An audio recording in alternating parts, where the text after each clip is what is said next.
Good morning, children. Once again, I am here.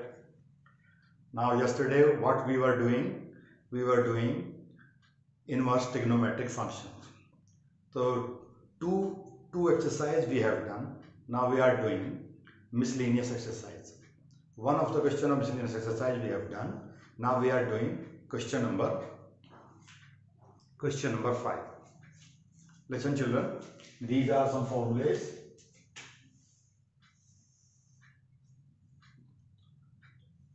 I am repeating these formulas once again. Sin inverse x plus sin inverse y is equal to sin inverse x into under root 1 minus y square plus y into 1 minus x square under root 1 minus x square. अगर यहाँ minus होगा तो यहाँ plus हो जाएगा, अगर यहाँ minus है तो यहाँ भी माइनस हो जाएगा. Similarly, in case of cos inverse x plus cos inverse y, cos inverse x plus cos inverse y, cos inverse x into y minus under root 1 minus x square into under root 1 minus y square. अगर यहाँ minus है तो यहाँ इसमें plus होगा. Similarly, the formula of tan inverse x plus tan inverse y. तो tan inverse x plus y upon 1 minus xy. Understood, children? Listen. अगर यहाँ माइनस है तो इसमें यहाँ भी माइनस होगा और यहाँ प्लस होगा. Clear? Now I am taking one of the question. Cos inverse 4 by 5 plus cos inverse 12 by 13. Question number 5. Cos inverse 4 by 5 plus cos inverse 12 by 13 is equal to cos inverse 33 by 65. 33 by 65. Listen, children, we can apply this direct formula. Cos inverse x plus cos inverse y. What is the value of x here? That is 4 upon 5. And what is the value of y here? That is 12 upon 13. So x is equal to 4 by 5, y is equal to 12 by 13. So this will become cos inverse 4 by 5 into 12 by 13 minus 1 minus 4 by 5 whole square under root. Look here from here, children. 1 minus 12 by 13 का whole square under root. Now solve it. Cos inverse 4 12 4 ja 48 dividing by 165 minus 1 minus 16 upon 25. 1 minus 16 upon 25 into 1 minus 144 upon 169. So after taking LCM, so cos inverse 48 by 165 minus 25 minus 16. What will become 25 minus 16? 9 by 25. 9 by 25, and here 169 minus 144, 25 by 169. So furthermore, cos inverse 48 by 165 minus 3 by 5 into 5 by 13. So 5 is cancelled by 5. So further, cos inverse 48 by 165 minus 3 by 13. Take LCM again. 165 will be the LCM.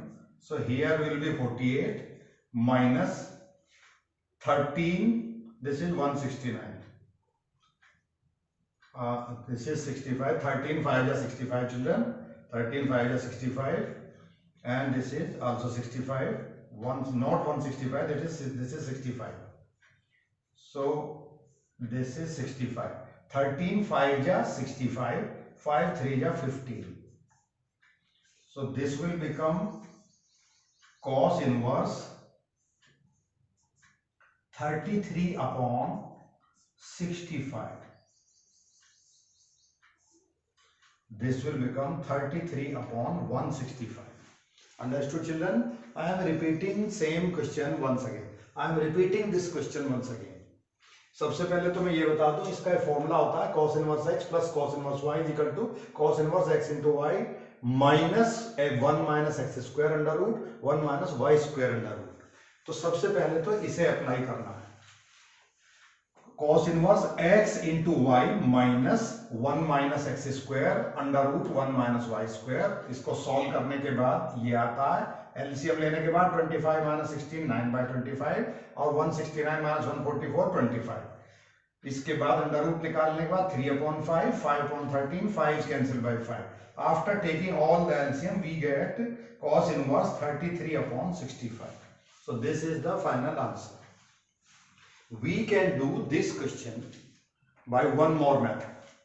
वो दूसरा method क्या है उसे आप ध्यान से देखें जरा। हम cos इनवर्स की वैल्यू को tan इनवर्स में कन्वर्ट कर सकते हैं और tan इनवर्स वाला फिर फॉर्मूला यूज कर सकते हैं। तो कैसे करना है एक बार आप फिर से देखें।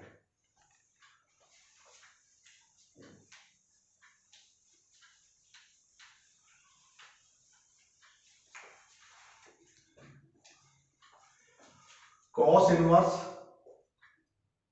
suppose theta 1 is equal to cos inverse 4/5। cos theta 1 is equal to 4/5। So children, make triangle where base is 4 and hypotenuse is 5। This is 4 and this is 5। This angle is theta 1। So what will become perpendicular? 25 minus 16, that will become 3। 5 square 25 minus 16 9, 9 का square root 3। Similarly cos inverse 12/13, सीधा मैं लिख देता हूं इसको, this is 12 this is 13। so 13 square minus 12 square that is 25। so 25 by square root 5। so you can write here you can write tan theta is equal to 3/4 and here you can write tan theta 2 is equal to, this is theta 2, tan theta 2 is equal to 5/12। तो हमने दोनों terms को tan में convert कर लिया। अब question को दोबारा से स्टार्ट करो यहां से। So this can be return tan inverse 3/4 plus tan inverse 5/12। अब tan inverse x plus tan inverse y का फॉर्मूला यूज करो। तो tan inverse 3/4 plus 5/12 upon 1 minus 3/4 into 5/12। take LCM, tan inverse 12 3 जा 36 प्लस 4 5 जा 20 upon 48 dividing by 12 4 जा 48 minus 15 48 minus 15 dividing by 48। So LCM is cancelled by LCM। tan inverse 56 upon 33। This is the formula। This will become। So once again make triangle where perpendicular is 56 and base is 33। So you will get 56 square plus 33 square is equal to 65 square। Okay, so hypotenuse will become 65। so now you can write this question in terms of cos। so that can be written cos inverse base upon hypotenuse 33/65। तो हमने इस question को दो method से किया। पहला method हमने cos inverse x plus cos inverse y का डायरेक्ट यूज किया और दूसरे मेथड में हमने cos इनवर्स और cos इनवर्स को tan में कन्वर्ट कर लिया। tan में कन्वर्ट करने के बाद ये फॉर्मूला लगाया tan inverse x plus y upon 1 minus xy। तो tan इनवर्स यहाँ एलसीएम ले लिया हमने। इसके बाद टर्म आई tan इनवर्स 56/33। फिर हमने ट्रायंगल बनाया, ट्रायंगल में ये बेस है, ये परपेंडिकुलर है, ये बेस है, तो 56/33 इन दोनों का स्क्वायर का सम 65 का स्क्वायर का सम आएगा। तो इसको cos की टर्म में लिख लेंगे, cos inverse 33/65। Clear children? Do one more question.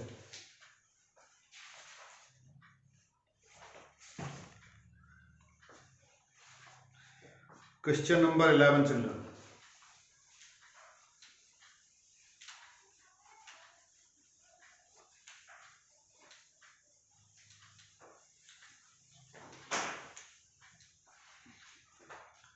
Question number 11.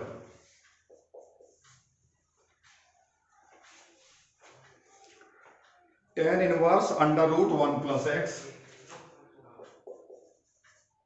Tan inverse under root 1 plus x. 1 plus x minus 1 minus x dividing by under root 1 plus x 1 plus 1 minus x. Prove that this thing equal to pi by 4 minus half cos inverse x. Half cos inverse x. 11th class की कुछ बात याद करो बेटा। 11th class में आपने इस type की सिचुएशंस में क्या यूज किया था? जब हमारे पास इस टाइप का सब्स्टिट्यूशन होता है 1 माइनस एक्स और ये टर्म अंडर रूट में होती है, तो हम x की जगह cos थीटा यूज करते हैं। cos थीटा या cos 2 थीटा, इन दोनों में से कोई सी भी चीज हम यूज कर सकते हैं। तो 1 प्लस cos 2 थीटा और 1 माइनस cos 2 थीटा। तो first of all you can apply 1 plus x is equal to cos 2 theta. So put x is equal to cos 2 theta. So put here. So this will become tan inverse 1 plus cos 2 theta under root minus 1 minus cos 2 theta under root dividing by 1 plus cos 2 theta plus 1 minus cos 2 theta.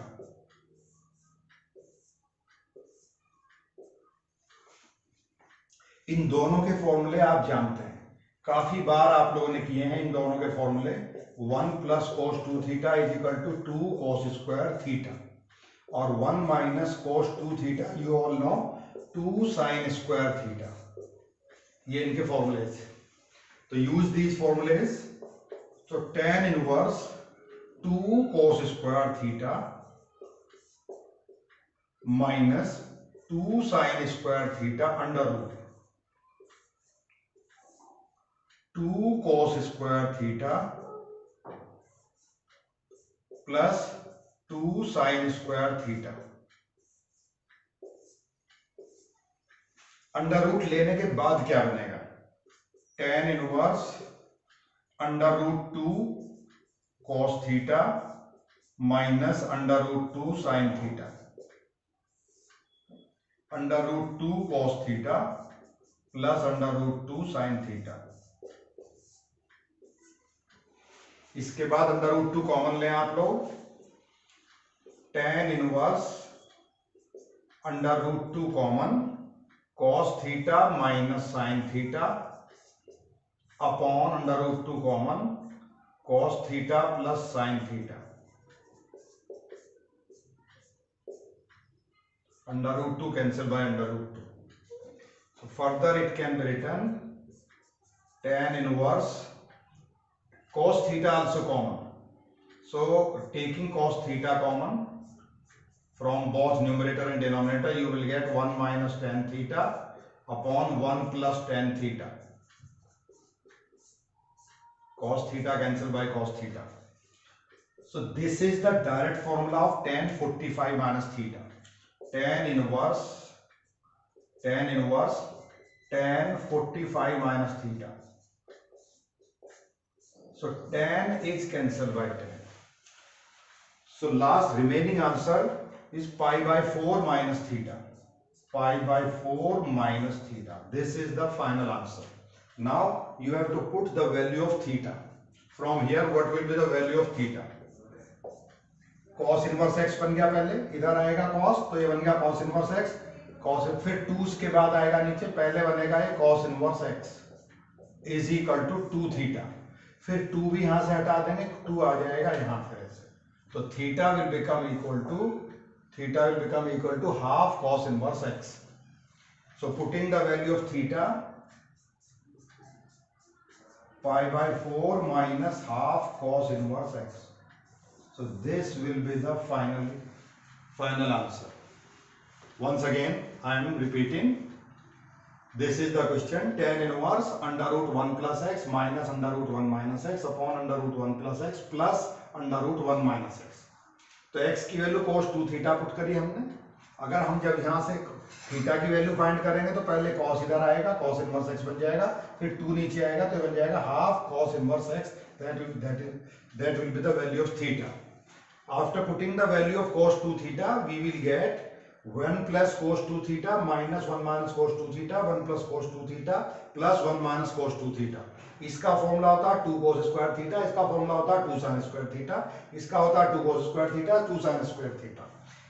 फिर under root ले लिया, under root 2 cos theta, under root 2 sin theta, under root 2 common ले लिया, cos theta minus sin theta, cos theta plus sin theta. जब भी कभी ऐसी situation होती है तो हमेशा cos थीटा कॉमन लिया जाता है. तो sin अपॉन cos यहाँ tan बन जाएगा, नीचे भी tan बन जाएगा. और ये डायरेक्ट फॉर्मूला है tan 45 minus theta. 45 means pi by 4. So answer is tan से tan इनवर्स कैंसिल हो गया, पाई बाय 4 माइनस थीटा. तो pi by 4 minus half cos inverse x. So this is the final answer of this question. Clear children? Now do one more question. These all questions are very interesting question. I know you can do much more better. Do one more question. 16.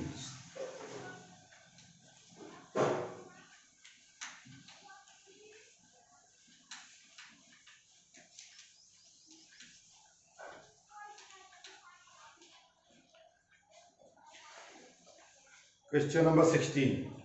Sin inverse 1 minus x. Sin inverse 1 minus x minus 2 sin inverse x is equal to pi by 2. Solve for x. Solve for x. Prove that और solve for x में क्या difference है बच्चों, पहले ये बताओ. Solve for x का मतलब है कि ट्रिग्नोमेट्रिक इक्वेशन सॉल्व करनी है, हमें x की वैल्यू फाइंड करनी है. और प्रूव दैट का मतलब है कि लेफ्ट हैंड साइड को राइट हैंड साइड के इक्वल प्रूव करना है. अभी तक हमने जितने भी सारे क्वेश्चन किए वो सब प्रूव दैट वाले क्वेश्चन थे. अब हम कर रहे हैं solve for x using trigonometric equations. So find the value of x.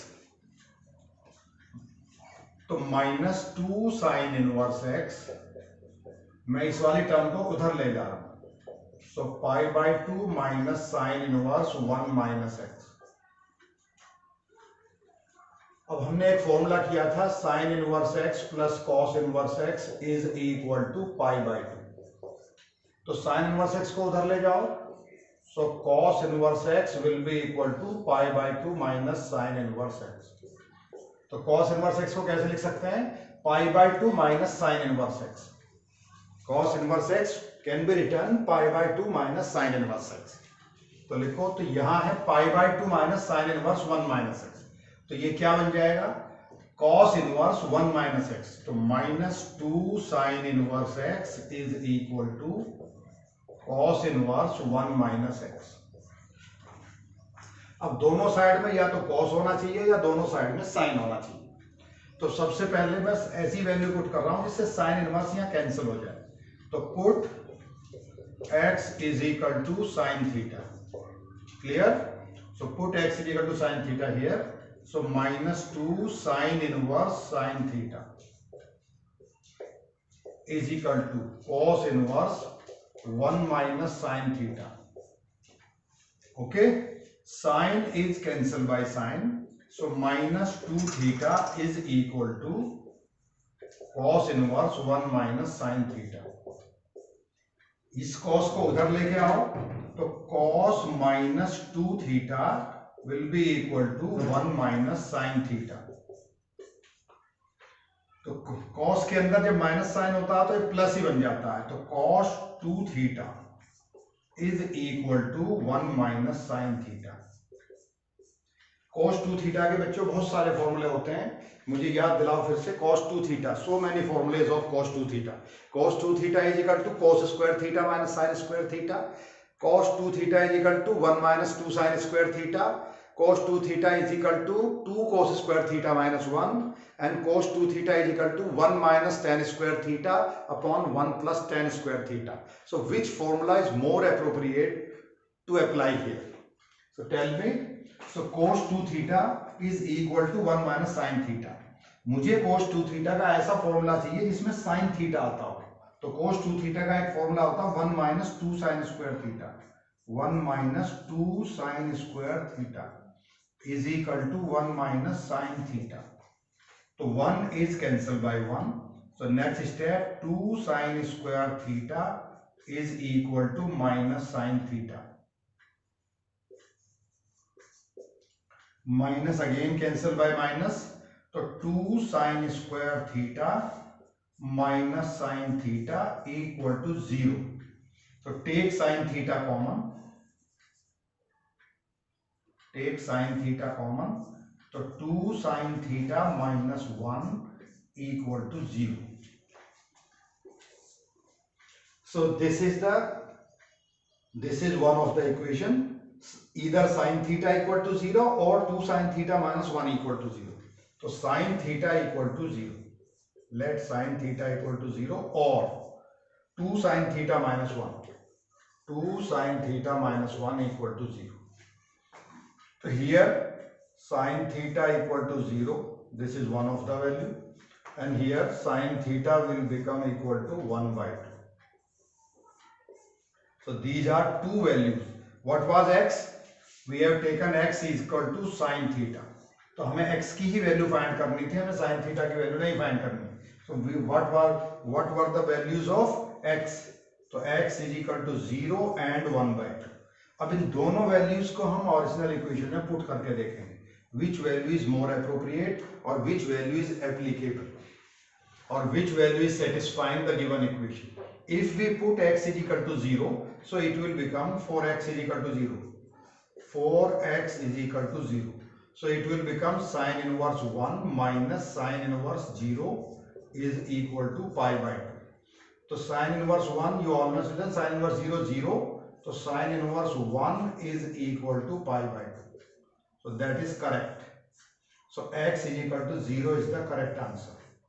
Now we are trying x is equal to 1 by 2. So put x is equal to 1 by 2. So sin inverse 1 by 2 minus 2 sin inverse 1 by 2. So sin inverse 1 by 2 pi by 6 30 and 2 into pi by 6. 2 3 is 6. So pi by 6 minus pi by 3, that is equal to minus pi by 6, but this is given equal to pi by 2, that is not equal to pi by 2. So 1 by 2 is not satisfying the equation. So x is equal to 0 is the correct answer. X is equal to 0 is the correct answer. Is the correct answer.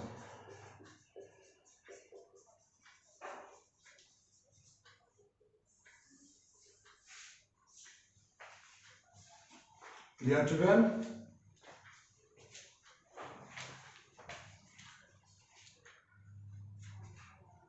Now children, this is the end of inverse trigonometry completely. You can do rest of the questions yourself. If you have any problem, you can ask at any time. Okay children, thank you very much. मुझे पूरी उम्मीद है कि आपकी समझ में ये chapter आया होगा. Thank you and have a nice day.